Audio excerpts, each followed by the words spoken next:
Bienvenue dans Priorité au décryptage. Mardi 1er mai, fête du travail, journée chômée et payée pour tous les salariés, journée de défilé syndical aussi. Pas besoin donc de poser une journée ou de prendre sur son week-end pour aller manifester. Oui mais voilà, unis d'un certain combat, les syndicats ne défileront pas côte à côte, en tout cas à Paris. Écoutez Philippe Martinez à la tête de la CGT, il était l'invité politique d'Apolline de Malherbe dimanche dernier. Quand il y a unité syndicale chez les cheminots, chez les fonctionnaires, à Air France, chez Carrefour, et qu'au niveau national, on n'arrive pas à se mettre d'accord, au moins pour soutenir ces mouvements, je pense que c'est grave et ça ne donne pas une bonne image du syndicalisme. Il y a quand même quelques points, on est d'accord. Le soutien aux cheminots, puisqu'il y a unité syndicale dans l'entreprise. Et c'est ça que nous portons, que nous avons voulu porter le 19 et que nous voulions porter le 1er mai avec les difficultés. Vous dites nous voulions porter le 1er mai. Est-ce que c'est fichu ou est-ce que vous pouvez encore espérer que vous serez les uns à côté des autres et qu'il y aura une unité du 1er mai? Tous, ça me paraît compromis, mais plusieurs syndicats, je pense que c'est encore possible. 1er mai, le poids des syndicats. Pour nous aider à comprendre, Bernard Vivier est avec nous, bonjour. Vous êtes directeur de l'Institut supérieur du travail et spécialiste des mouvements sociaux. Et Jean Grosset est en face de vous, bonjour.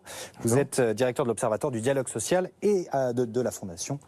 Jean Jaurès, d'abord, pourquoi les syndicats ne défileront pas ensemble un 1er mai alors que c'est la date pour, quelque part ? C'est la fête du travail, le 1er mai, c'est pas la fête de l'unité syndicale. Et dans l'histoire du syndicalisme, rares, au fond, ont été les 1er mai où il y a eu unité d'action. Pour une raison simple, c'est qu'il ne peut y avoir unité d'action que s'il y a accord sur l'objectif à atteindre. Et là, nous le voyons aujourd'hui, c'est une unité d'action souhaitée par la CGT pour organiser des grèves, des manifestations, des blocages.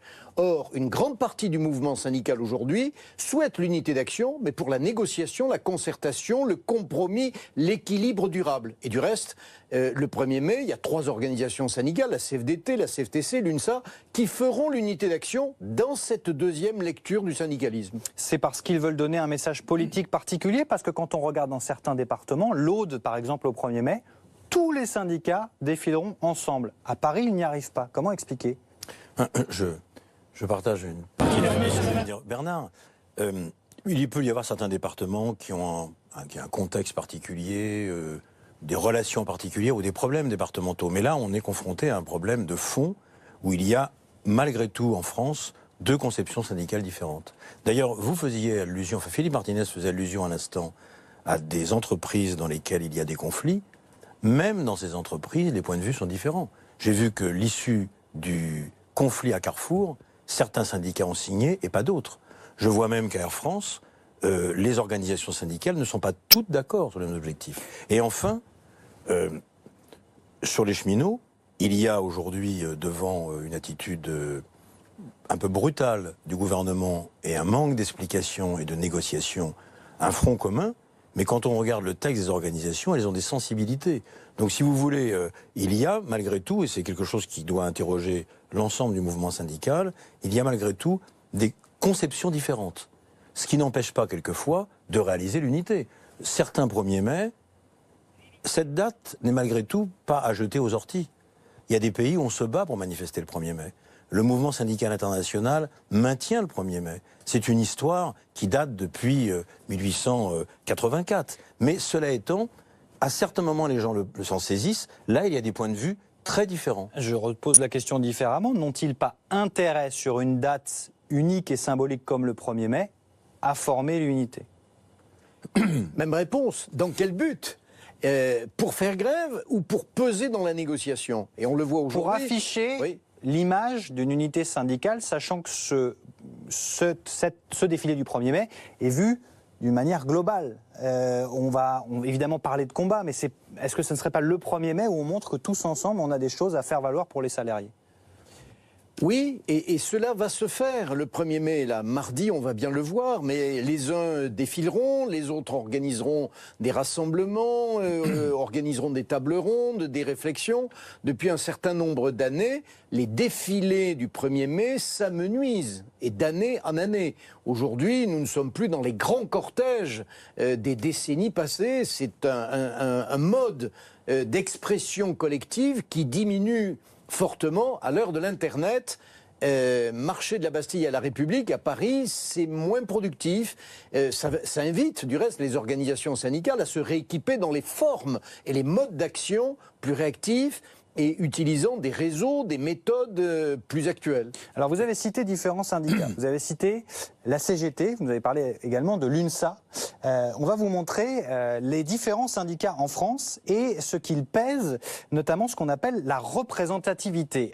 Les syndicats, voilà ce qu'ils pèsent aujourd'hui. Alors, la CFDT est la première fédération syndicale avec un peu plus de 26%, devant la CGT. Ce qu'on appelle encore la CGT-FO, communément appelée Force ouvrière, mais elle est encore intitulée comme ceci, CFE-CGC et CFTC. Voilà pour les principaux syndicats. Les autres, on en parlera un petit peu plus tard, de l'UNSA Solidaire et de FSU notamment. Qu'est-ce que ça nous dit des rapports de force? Est-ce que ça veut dire que la CFDT a de toute façon beaucoup plus de poids en France dans une discussion, que ce soit avec l'État ou dans une entreprise, que la CFTC? Si vous voulez, normalement, d'abord, ces chiffres, dans le privé, parce que vous avez aussi dans la fonction publique une participation assez importante, c'est presque 5 600 000 salariés du public. Dans le privé, ces chiffres sont le produit d'élections dans les entreprises. D'accord ? Quand on fait la totalité de ce que représentent tous ces syndicats qui se sont exprimés, nous avons 6 500 000 votants. Ce qui n'est pas rien malgré tout. 6 500 000 votants. On pourrait, voilà. Alors après, normalement, bien évidemment, ces questions, ces chiffres correspondent à une forme de représentativité qui s'appelle la démocratie sociale et normalement correspondent aussi à un poids de ces organisations dans les entreprises. Et les employeurs, dans les branches, dans l'entreprise, où les responsables politiques, normalement, en tiennent compte. Mais est-ce que ça veut dire que j'ai plus de poids dans une manifestation notamment? Il y a des conflits, on va beaucoup plus entendre Force ouvrière qui pèse 15% que la CFDT qui pourtant en pèse 26%. La mesure du poids des syndicats, ce ne sont pas uniquement les élections. D'ailleurs, ce qui vient d'être dit, c'est les syndicats dans le secteur privé. Tout secteur confondu, c'est-à-dire fonction publique et privée, la CGT est toujours la première organisation syndicale. Ça, c'est l'audience. Vous avez également le nombre d'adhérents. Et dans notre pays, le taux de syndicalisation est le plus faible de l'ensemble des pays européens. Il est même 3 fois moins qu'il y a 30 ans. Mais vous avez un autre regard, c'est ce que produit le syndicalisme. Et ça reste très fort.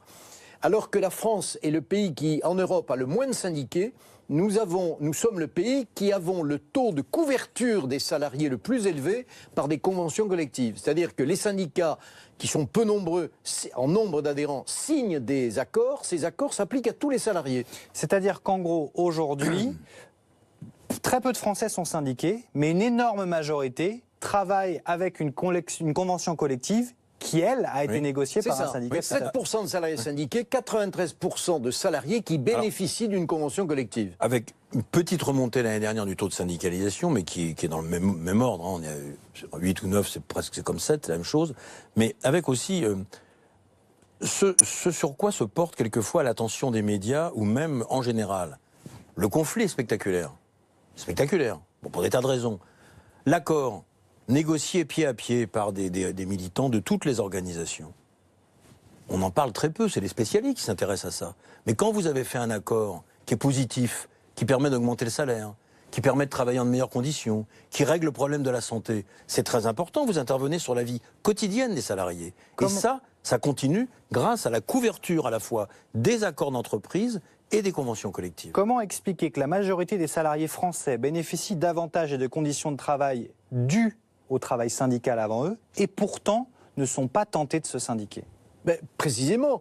À quoi ça me sert? On l'a déjà obtenu. Mais non, ça sert à rien je suis salarié. Pourquoi j'irai payer une cotisation qui est significative? En théorie, payer une cotisation, c'est verser au syndicat environ, théoriquement, 1% de son salaire mensuel net moyen. Donc c'est beaucoup. Pourquoi j'irai payer cette cotisation? Puisque sans rien faire, je bénéficie du travail des organisations syndicales.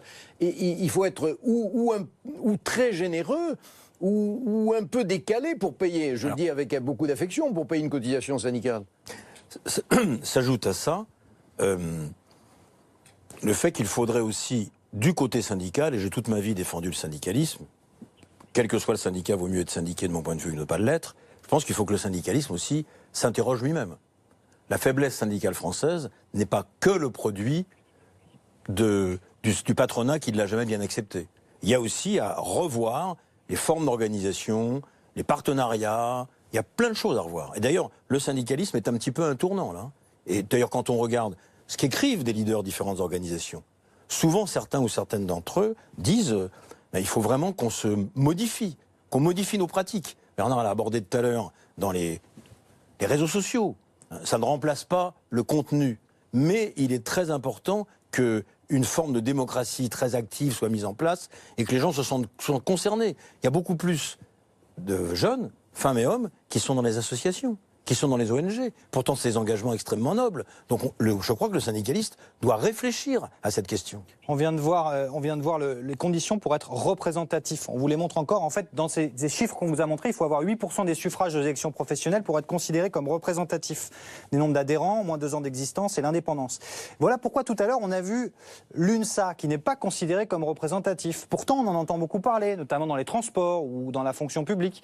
Est-ce que là encore, tous les syndicats sont vraiment représentés, ou est-ce qu'on n'a qu'une vision globale qui leur permet d'avoir plus pignon sur rue que les autres? Alors, soyons très précis. Lorsqu'un syndicat se déclare, parce que c'est un acte volontaire, c'est un syndicat, c'est un acte collectif. Des personnes se prennent en charge et décident de créer un syndicat. Ça ne vient pas d'en haut. Nous sommes dans un pays libre, comme dans une association, loi 1901. Donc, quand un syndicat se déclare, il est représentatif. Il a le droit d'exister. Simplement, la puissance publique, comme les employeurs, ne peuvent pas accueillir à une table de négociation tous les syndicats qui se prétendent représentatifs. Donc il y a des filtres que vous avez énoncés. Et donc, selon les secteurs professionnels, les régions, vous avez des organisations qui sont très représentatives et d'autres pas. Et au niveau national, il y en a 5 qui, à ce jour, sont déclarées représentatives au niveau national, que vous avez cité tout à l'heure, CGT, CFDT, CFTC, CFE-CGC et FO. Et FO. Les questions que vous nous posez sur Facebook, par mail, ou également sur Twitter, concernant le poids des syndicats. Pourquoi y a-t-il autant de syndicats en France? Déjà, est-ce qu'il y en a plus qu'ailleurs? Oui. Alors, il y a autant de syndicats parce qu'il y a une histoire syndicale. Il serait un peu court pour l'expliquer maintenant. Bon, il y a quelquefois eu des cassures qui étaient justifiées. Il y a des histoires portées par l'existence des organisations. Et puis, là, c'est un point de vue qui est celui de l'Observatoire du dialogue social. Peut-être qu'il pourrait y avoir des partenariats ou des regroupements vers des syndicats qui pensent la même chose. Le plus connu, par exemple, quand on a regardé le nom CGT, FO et CGT, par exemple, on a typiquement un syndicat qui pourrait peser beaucoup plus que les autres, qui, par son histoire en tout cas, s'est séparé. Ça a plus tendance à se séparer qu'à se rassembler. Une autre question que vous continuez à nous poser, donc on vient de voir sur le nombre de syndicats en France, pourquoi ne pas rendre l'adhésion à un syndicat obligatoire? Parce que, comme pour une association, c'est un acte libre. En France, on a le droit de se syndiquer et on a le droit de ne pas se syndiquer. À la différence de pays totalitaires où on est parfois obligé de se syndiquer. L'Europe a connu, sur la moitié de l'Europe centrale, l'Europe de l'Est, des décennies où les travailleurs étaient obligés d'adhérer à un syndicat et il n'y avait dans ces pays-là qu'un syndicat, qu'un parti, et en fait c'était un régime dictatorial. Est-ce qu'il n'y a pas des pays qui ne sont pas totalitaires qui mettent des conditions? C'est-à-dire que je dois me syndiquer pour bénéficier du chômage, ou notamment je pense aux pays nordiques, non, qui ont une façon différente de fonctionner. Qui ont des taux de... qui a un taux d'adhésion à un syndicat. Ce qu'on citera le plus facilement, c'est la Belgique, avec la possibilité de bénéficier de l'assurance chômage via l'adhésion syndicale. Bien. D'autres pays ont enclenché une forme de service collé à l'adhésion syndicale. C'est une réflexion d'ailleurs à voir. Mais la forme d'adhésion de type obligatoire, on ne la connaît que dans des... La Chine est extrêmement... un nombre d'adhérents extrêmement fort, mais quand les salariés chinois veulent se défendre, ils créent des associations indépendantes. Généralement, ça se termine en prison d'ailleurs. Donc, il y a quelquefois, par contre, un taux de syndicalisation plus important. Si on prend l'Allemagne, qui n'est pas à des chiffres comme on pourrait le croire, de mémoire, dans une discussion que j'ai pu avoir avec le DGB, ils sont à 15 ou 16% d'adhérents dans le privé. 4 à 5 points de plus que la France. Bon, mais cela étant, il y a une forme de travail qui démontre l'utilité syndicale. Un syndicat, s'il apporte des résultats, il est utile, les gens y adhèrent. Si un syndicat n'apporte pas de résultats, je parle dans un pays démocratique. Quand vous êtes poursuivi par la police, les résultats sont faibles. Mais dans un pays démocratique, si vous apportez des résultats, vous démontrez l'utilité. Si vous n'apportez pas de résultats, c'est un autre problème. Merci beaucoup à tous les deux pour ces précisions sur le poids syndical. Vous restez sur BFM TV. Dans un instant, la deuxième partie de Priorité au décryptage. Macron, le casse du siècle, c'est votre rendez-vous ce soir à 20h50. On va vous donner les clés tout à l'heure pour mieux le comprendre. À tout de suite.